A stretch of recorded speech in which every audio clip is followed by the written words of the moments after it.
And we're off and running. This is the great classic rock debate. I'm Kenny, I'm Paul with a destroyed ankle and zero Steve. qualifications. and zero qualifications. Right. And Steve, we talk anything and everything classic rock. We try to keep it interesting. We try to have fun. If you're watching right now, please like, comment, and subscribe. We will love you for that. Guys, let's get right into it. Okay. We did a topic a few months back, which we called a song that should be next to the term classic rock in the dictionary, right? So we chatted that one up, and that was kind of fun. Also, something that you hear often referred to is a desert island list. You hear people say, hey, if you had to make a desert island list of songs, meaning if you were going to be stranded on a desert island for the rest of your life and you could only choose these 50 songs, and that's all you're going to play for the rest of your life, what would those songs be? So that's a good way that people use to reference you're choosing the real elite cream of the crop songs. Okay, we're going to go one step further.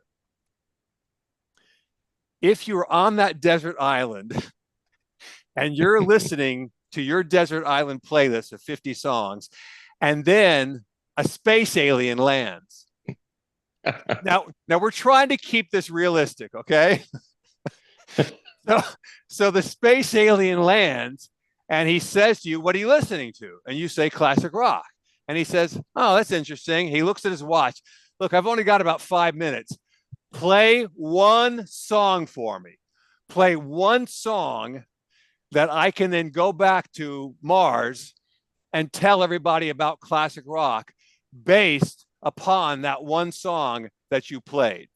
Okay, now, Paul, since this was your idea, am I sort of close to what you had in mind, or am I wandering? You're pretty close. I wanted to say for each band Okay. because which if you've noticed this, I've heard interviews with bands and Steve, I've talked about this. When a band does a tour, they release an album, and then when they play an obscure song from that said newly released album on that tour, the crowd goes nuts, and they're all looking around at each other, going, "Oh, they like that song." And then that song makes its way. But if you don't talk to the band, they have no idea what songs people are going to like or not like. Okay, I understand. I understand what you're saying. Okay, so let's do it like this. Each one of us will make our contribution or nomination, whatever you want to call Just it. rotate. Yeah. And it can sort of be either or. It can either be representative of classic rock, or it can be representative of this one band, and the song, it doesn't have to be their biggest hit or whatever. It's the one Right. that, it's the song that, if you could only give one song to this space alien to say this represents the Beatles or whatever, then he would take that song back to Mars and say, hey, there's this band called the Beatles, and here's what they sound like. And the entire planet is going to decide whether they like or don't like the Beatles based upon that one song. Again, we're And trying. if they don't like it, they're going to destroy the earth. Right. And they're going to kill you first. Kill me first. Yep. Right. Right. Okay. Hey, So I think so. So go you ahead. did it. You said this brilliant. Why don't we just start with the Beatles? You two go first. There's no right answer. What song gives you the best taste of the Beatles? Like you could say "Hey Jude," it's a great song. Don't get me wrong, but is that the best representative song of the Beatles? Okay. I'll be Go happy to ahead. go first if you want me to. Go ahead. Okay. Yeah. Now, let me start by saying this. I'm going to be a little compromised on this because this is definitely the choice I would make. But if I was representing just simply the face of classic rock, I probably wouldn't choose this song, because if I was choosing a song to represent the face of classic rock, it should be harder, you know? A classic rock song doesn't have to be hard, but if you're representing it with one song, it should be hard. But the song that I would choose would be A Day in the Life, which we have mentioned before. Oh, yeah. It's complex, it's different. There's almost nothing that sounds like it, not just in the Beatles catalog, but in all of music, period. And it's creepy and eerie, and I like everything about it. It's so unique, and it leaves me feeling weird. So that would be my choice. Wow, that's a really good answer, Kenny. Steve? For the Beatles, See, Day in a Life, yeah, it's a great song, but it's not a rock. It's not a rock song. Correct. So I probably would have to go with the Beatles, and it's a toss-up between Twist and Shout and I Saw Her Standing There, and I prefer Paul McCartney over John Lennon. So maybe I would leave with I Saw Her Standing There. But to me, that's the kind of a defining like early '60s classic rock song. Since we're going with real rock, that's what I'm gonna go with. I have to agree with you. Yeah, yeah. Um, yeah, because the Beatles, man, they're different from almost every other band. Right. They went Like, through phases in which Yeah. their sound, transformed and transitioned. So it's like a I mean, they song. are I'm gonna. classic rock, but they're also their genre is so encompassing right. of different styles. Yes. Yeah. I'm gonna say Strawberry Fields Forever, Oh, it's a good song. and that song is a weird ass song. I concur. It Is that off Magical Mystery Tour? Yes, yeah. See, Kenny No. knows the order better than I do, but it is. like because you're like weird. It's got some weird time signature, and the creatures are the aliens like marshmallow ties. What's a marshmallow tie? And then you gotta Right. right, and they're trying to wrap their head, or like what you said, Kenny, where the guy blew his mind out with a gun. Now we know how many holes it takes to fill Albert, right? Right. Yeah. Yeah, I mean, it's I some just heavy poop. Yeah, just for me, I wouldn't go with that album because it's not, I mean, it's a rock album, but it's not really a rock album. No, but I'm saying a song. But Like, if I was going to choose a Beatles song simply to represent classic rock, I would choose "Come Together." Oh, okay, classic rock, but yeah, I don't care about. I mean, for this, I guess this is the classic rock show, but Yeah, yeah, that's we're okay. We talking can do about both. We're good with that. classic all rock. those Yeah, I songs mean, show the versatility of the Beatles, how Agreed. versatile they are. Agreed. Tell me anybody other than Led Zeppelin who would have tried Eleanor Rigby. Those are two bands on Earth who would have tried something like Eleanor Yeah. Rigby. Yeah. Coldplay. Huh? That was funny, Steve. All right, next up, we have to go there first. Okay. So No, does next someone band. else want to go? You want me to go? How you want to do it? Next, next band. Go ahead, Steve. I was just wanted to name like the classic rockiest song of classic rock of all time. Like not even just Well, we the did that. I That's think. kind of how Oh, I was. That's kind of how I was looking at it.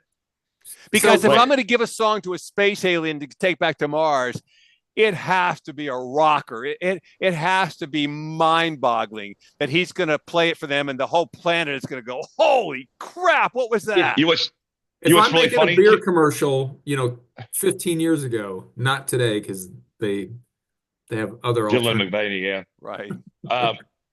It's funny that I mentioned this. I didn't even think of this. There's a Star Trek. Let's see.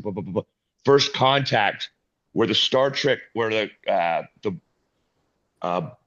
Picard has to defeat the Borg, but it's in Earth in this and now, in this time period. And at the end of the movie, the Vulcans see the warp signature of Zephyr Cochrane's ship, and they land. And he's at a bar, and he starts playing music for the Vulcans, and the Vulcans like, "What the hell is this crap?"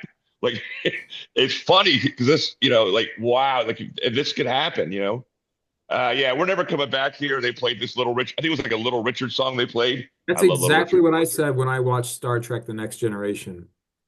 What is this crap? What is this crap? I thought it was gonna get better. All right, let's move on to the next band. I want to do it by bands. So of course, let's get the other one, Led Zeppelin. What Led Zeppelin song represents Led Zeppelin, and not the one that you want to hear? Because I like to hear, we all like to hear all of them. But Black Dog. If okay, this is Okay. me as a classic, again, rock. If that's what we're if Ziggy Stardust and the Spiders from Mars comes down Right. and says, I want a song that represents classic rock from Led Zeppelin, I'm picking Black Dog. Because that riff Okay, is just so oh yeah, I'm pretty sure it wasn't a beer commercial 25 years ago, 30 Yeah. years ago. But that and so can you imagine the alien going, well, I don't understand why they call it black. There's no dog in the song. And he goes, oh yeah, there was a dog in the studio when they were filming it or recording it. Let's call it Black Dog. and the alien says, "You guys are stupid." Right. So I love. Are you kidding me? Black Dog is one of the greatest songs yeah, ever I just made. think it has all the elements of a classic. To me, Led Zeppelin is the defining classic rock band. That is, to me, they're defining as much as it's probably overplayed. That's my. Uh, I was trying to. I was trying to steer away from songs that I felt like were overplayed, and I know that I made a list. I picked a few that I'm sure are, but what I did was just for myself and my own ears. Will I ever get tired of the song? Will I ever say, "Oh, I've heard that enough"? Or because for me, there are certain songs I can hear them 100 times a day for the rest of my life, and I'm never going to get tired of. We've talked about Def Leppard Yes. before. Okay, this is not a knock on Def Leppard, but 30 years now after the fact, most of their songs, if I never heard them again, I wouldn't care. That doesn't mean that I'm not a fan. I still like them, but if it comes on the radio, I won't change the station. But by the same token, I will not go out of my way to play Def Leppard because most of that stuff has been overplayed and I've heard it enough. Yeah, I would Yeah. agree. I mean, maybe Hysteria is the only song of theirs that in fact, any other song from Def Leppard I enjoy them, but I may turn the channel like I would turn the channel on Pink Floyd because I've heard the songs a million times. Right. And by the way, What? my Def Leppard song that would make me turn the volume up would be "Bringing on the Heartbreak." I think that song's great, and it has not been nearly as overplayed as most of the other ones. Yeah. Yeah. Well, let me jump in real quick. The first two albums of Def Leppard, people haven't even heard them. They rip. They're really good. Right. And we've talked about this before. Part of our job is to educate the audience. Right. There's a man who played the lead guitar, Phil Collins, not Phil Collins. Right. This guy is a shredder of the major league level. And he was in a band before them called Girl, glam rock. Those first two albums of Def Leppard are kick ass. Just tell your audience, if you want to hear kick ass albums, go listen to them.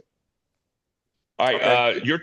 We're still on Led Zeppelin, so. Yeah, I was just threw that in. That's all. Yeah. And that's not my favorite song. If I had to pick I know that's not the criteria right this second. Yeah, you guys know I'm a Led Zeppelin 1 fan, so. Right. Yeah.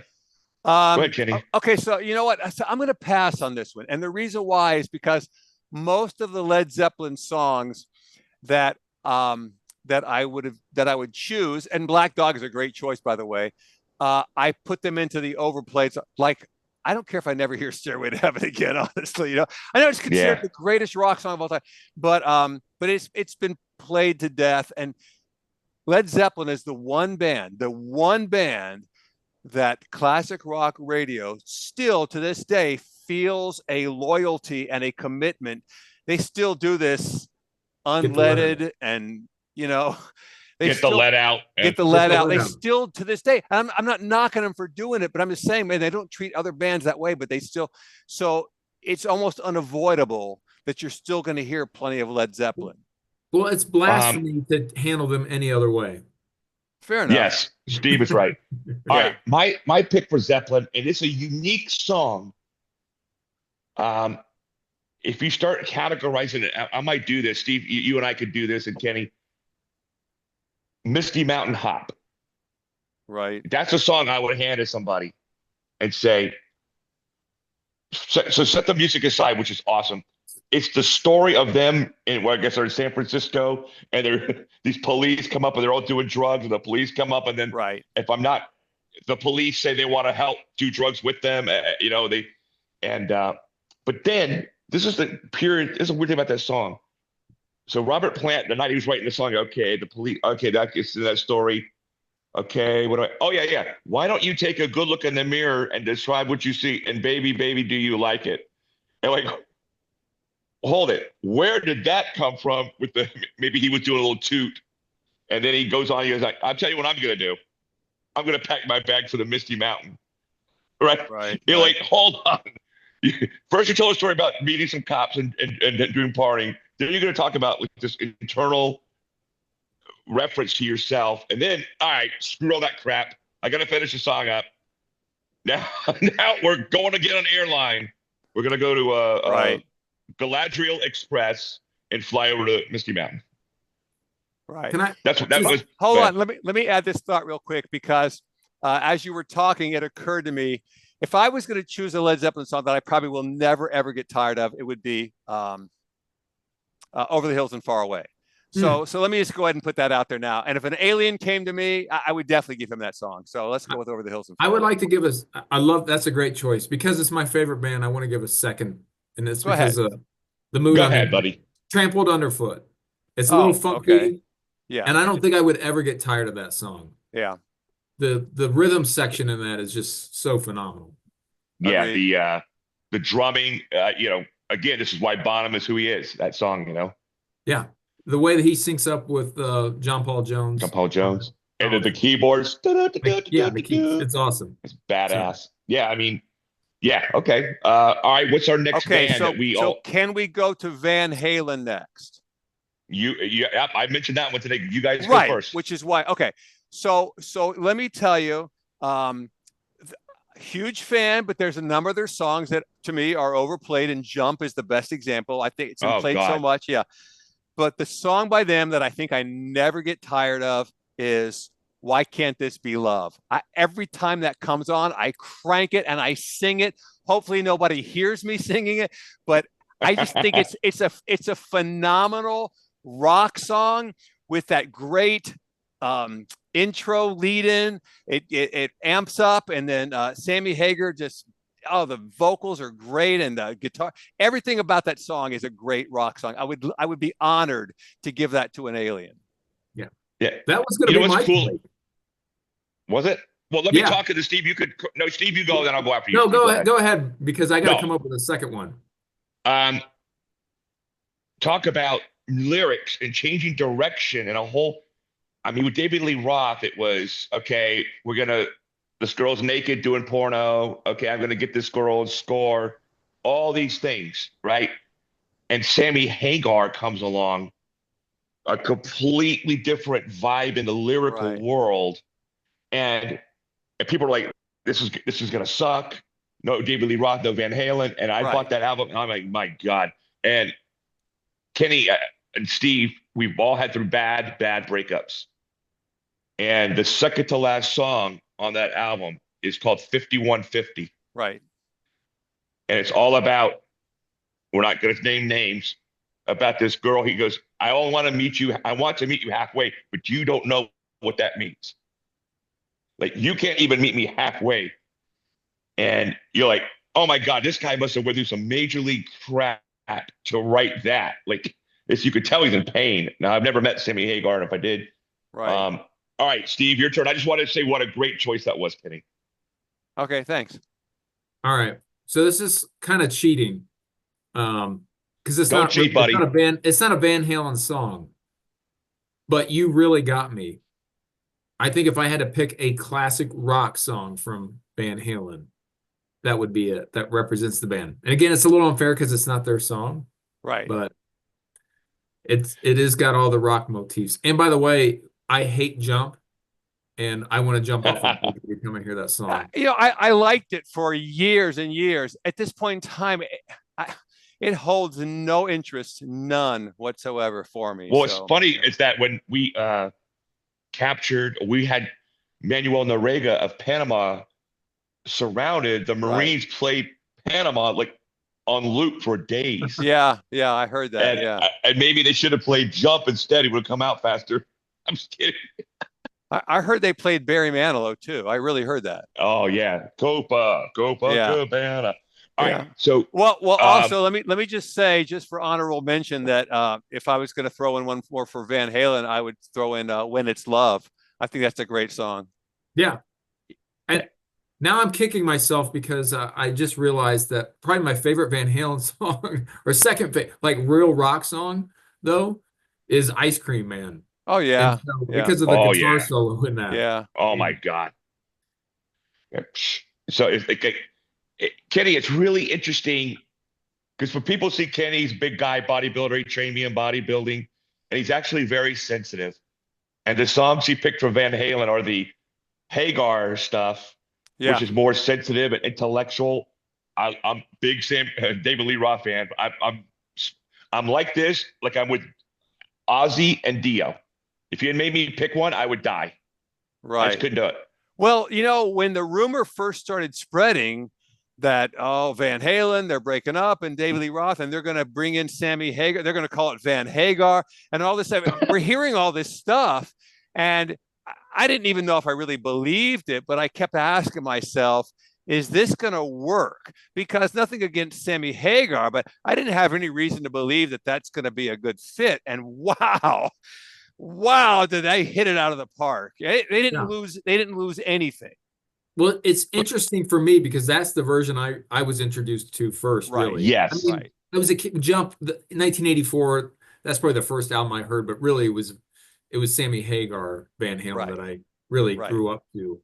And then to comment on Paul's point about Ozzy and Dio, I never listened. I refused to listen to Dio Black Sabbath until I met Paul, and he kind of played it for me, and I'm like, man, I really missed out on this for a very long time. And so I still prefer Ozzy, but man, those two Dio records with Yeah. Sabbath, Really good. Oh my God, they're Yeah. two of the greatest records ever recorded. no. Okay, That's my number. Oh, let me go because I didn't go for Van Halen Oh, yet. go ahead. Yeah. Mine is going to be. It's on Women and Children First. It's called In a Simple Rhyme. Oh, it's the last think song I- on the album, isn't it? It might be. I think that's a But great song. It shows like the sensitive side of Van Halen Yeah. even before Sammy Hagar. Remember Van Halen had an extreme. I've realized now, extreme is copying the overall style holistic thing of Van Halen, where they have the greatest guitar player on the planet, in my opinion, and they play pop songs and they play songs where Nuno shreds like Eddie shreds, and then they'll play Dance the Night Away, which is a kick-ass song. Right. And you're like, oh, we're gonna dance. Well, that's real hardcore rock and roll. Gonna dance the night away. Wow.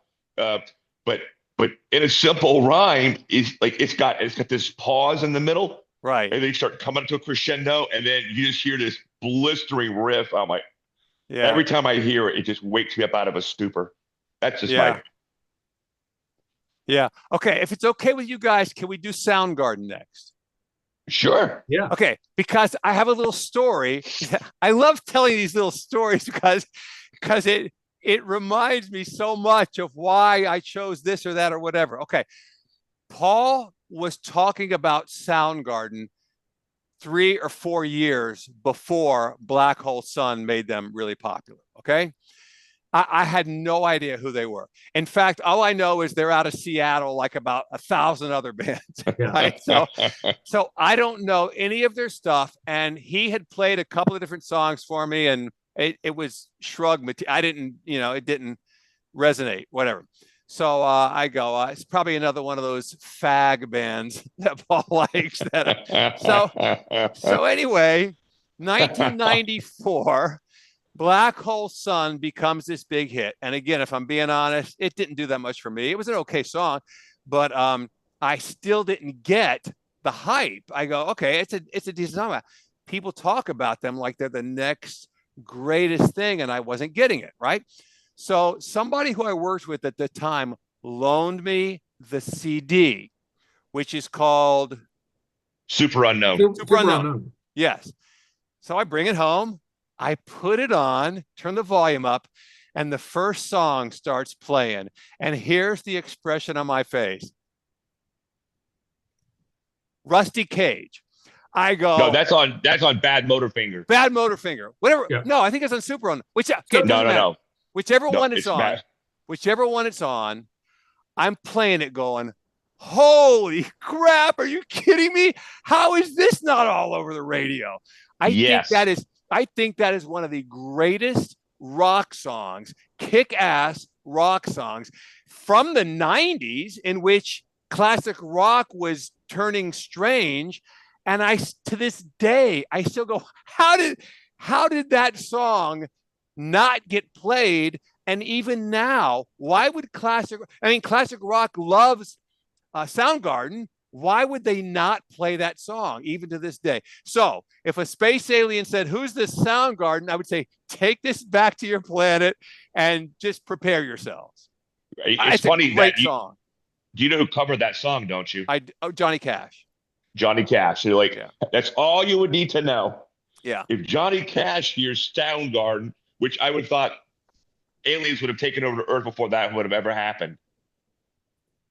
And if you think about it, it makes sense how he would like that song. Yeah. Steve, you want to comment? Go, whatever. Yeah, I was just saying it's very interesting that really nothing much from that album from Badmotorfinger gets played on the radio. Right. Occasionally, and this is to me their definitive song, which is off that record, Outshined. Oh my God. It's a good song. It's just crazy that never really blew up, but it was really the Super Unknown album. And I don't know Right. because did they kind of break before grunge really took off? Because that Badmotorfinger came out in like 91. A little bit later than that. Not much later, but a little bit. Look it up because Yeah. Well, anyways, I mean, Super Unknown came out in 94. It came out like a week before my birthday because that was what I wanted for my birthday. And I had like 100-watt stereo. And I tell you what, Spoon Man was heard throughout the countryside when I got that CD. And to this day, that's a great song. It is. And probably their most popular. Well, either that or Black Hole Sun. Black Hole Sun is, yeah. But I mean, Outshine, it's a fun riff to play on the guitar. Drop D tuning, pretty simple, but man, it is killer. So that whole album is they are some scary. They write scary. They are capable of writing the most. Like there's a song on there. What's it called? Driving with One Eye Closed or something. Yeah. And it starts out with all these animals at a farm. This is what a pig sounds like. This is what Satan sounds like. They go from these pigs. You're like, uh-oh. This is like, you're like, uh-oh. Like they are taking you on this journey you might not want to go on. And are you ready for it? well, and you're like, uh-oh. not to get off on a tangent, but I want to ask you guys a question if you're familiar. So Soundgarden, Audio Slave, Rage Against the Machine. I don't know, Kenny, I don't think you're a big Rage Against the Machine fan. No. Paul, I know you like them. Yeah. But I like their music. Of the three groups, which one is better? Because Audio Slave is kind of the super group of Soundgarden and Rage. Right. I'm going to give a slight edge to Soundgarden, but when I heard that first album by Rage, it changed my life. I hate to say it, or I don't hate to say it. It made me so I could run through a brick wall. Yeah, it's tough, but for me, I'm torn between that first Rage album and really all three Audio Slave albums. I don't know which one I prefer. I think maybe collectively Audio Slave might be the better band. Okay, I wouldn't argue. Which is uncommon given that it's a kind of a super group mashup. So what I loved about Red tangent. So. No, it's okay. That's right. Rage is they made that cover album. That is the greatest. Oh my God! I don't know anybody in the audience if you're into the early. I don't know what you're gonna call it. It's not rap, but it's hip hop. Yeah, it's like early hip hop rap. But it's got this guy called African Bambaataa, and they did a Renegades of Funk, and they reorganized that song. Oh my God, it's like, woo, baby, it's awesome. Yep. And yeah, so that whole album of covers, they cover. Anyway, we're going off on tangent. All right, is it my turn for Soundgarden? Yeah, go ahead. When I was going through my first divorce, there were about 8 songs that I played. It gave me unimaginable strength. And Super Unknown is the day I tried to live. Oh, that's a good song. Oh my God, that's a really good song. Yeah. Oh, it's about like being depressed and hurt and all this stuff, and you're like, oh, Chris Cornell's been through this, I guess. Yeah. And it's good when you hear somebody sharing some of your. It's good. It's yeah. I thought you were going to say like Eric Carmen. All by myself. All by myself. Remember, did you see they were interviewing on the metal show Corey Glover and Vernon Reid of Living Colour, right? And Eddie Trunk had this really cool segment where we go, "What song do you wish you had written?" And they both said "The Day I Tried to Live" by Soundgarden. Oh wow, that's a hell of a compliment. Yes, you could see their faces, like you could tell it affected them. Like, all right, what's our next band there, Mr. Harbin? Well, I've got a bunch here. So tell me, what do you think about Stone Temple Pilots? Go for it. Okay, so I'm gonna choose Interstate Love Song. Okay. Oh my So God, yeah. so I first of all, I love that. They have a bunch of songs that I really like. All right. That one is and I didn't choose Plush because it's the one that's been most played most, you know. Yes. I think it's a great song. But Interstate Love Song, the way it opens and then crashes in, it rocks. And they're one of the unique things about them was they deliberately slowed the songs, not slow, but slowed them from high speed rock songs. They pulled back on the tempo a little bit and gave it a slightly different feel.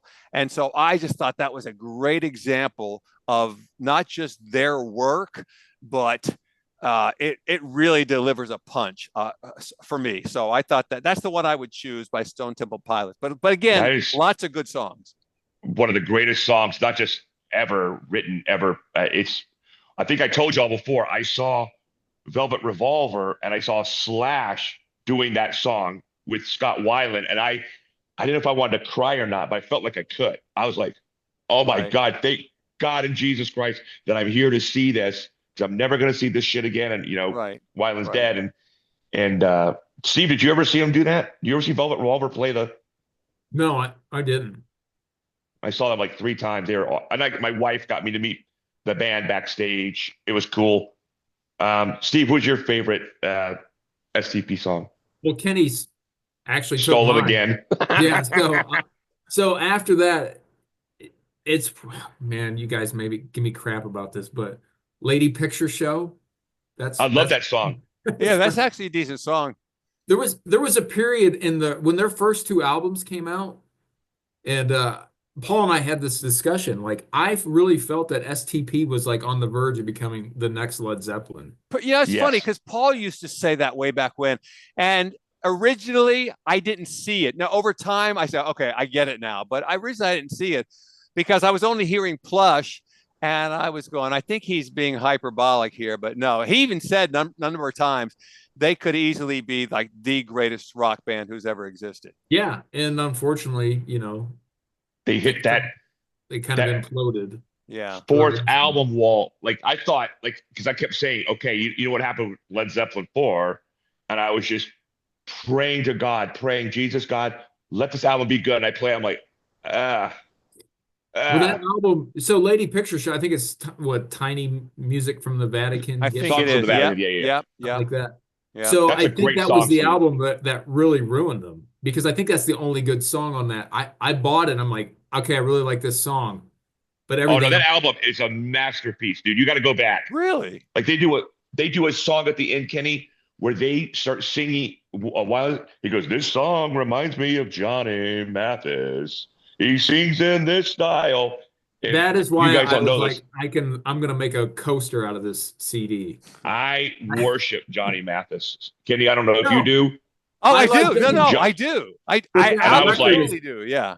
But that record I mean, Johnny was Mathis, I terrible. was like, damn, these guys are representing, baby. For me, my appreciation of Johnny Mathis I was probably in my either late 30s or 40s because here. I came to understand the significance of his contribution at that particular moment in time and how it played. It was one of the links in the chain as we move forward in the progression of pop music and rock music and everything. And he really filled a space there and had a sound at that time very different. I mean, you cannot understate his contribution. Yeah. By the way, album, I want to do a quick honorable mention since we were doing Stone Temple Pilots. The song Big Empty, which I think is a great song, but it was it was on the Crow soundtrack. Yeah. And when I saw that movie, I had no idea what was going to be on the soundtrack. And during that scene, I go, oh my God, Stone Temple Pilots, who knew? So I thought it was a very good movie and I liked it more because of that. Well, I remember you were dating some girl. I had seen it, I think by myself, because my first wife would have, it had Brandon Lee in it. I walked out of there like I was stuttering, like I had trouble processing the evil of that movie. Like Right. Right. and so when I Okay. hear that song now, all I can think about is them throwing them out the window, the girl and him, and Right. killing them. That's all I can think. I can't even hear the song much anymore. Okay, so I'm going to add just a quick little detail. You don't have to remember this if you don't want to, but I was working at a particular gentleman's Yes. club, and Yes, I know. the date for that movie was a P star who happened to be our feature entertainer that year. And she says, "Hey, you're getting off of work. Come on, let's go see The Crow." And I go, "Okay." So we went to, she was my date to The Crow. Yeah, And what was going through your mind? Like Kitty and I saw Leaving Las Vegas together, yeah, and I started moving in my chair, and I noticed Kitty. Yeah. I actually looked down at Kitty's butt, yeah. and Kitty's butt was moving around. It's hard and to I sit was moving still. around. Yeah. And like, I want to get out of here. Like, we watched the whole thing, but I was like, same with The Crow. I was Yeah. getting so It incredibly makes mad. you uncomfortable. Yeah, sitting and watching it. Yeah. Hey guys, quick. We're down to 2 minutes now, so we got to wrap this up pretty Okay, quick. so my turn is Sex Type Thing, the one that launched them. I took a date. She was a reporter. She was Korean. She was beautiful. And the first band, I'll do this quickly. They were like Rusted Root or some suck crap. Okay. And she's like, I'm not really into this. I go, baby, no one's into this crap. So they got off, and I was like, we had fifth row, and I'm like, get off the stage. And people were glaring at me. I said, I don't care. You know me. And he walks out whiling. They start with Sex Type Thing, and she's like, oh, that's a rock star. She just, without saying a word, she goes, that's a rock star. I'm like, yes, that's why we're here. And so that song is like, man, when I first heard it, I was like, what's this? Oh my God, he's like a bully.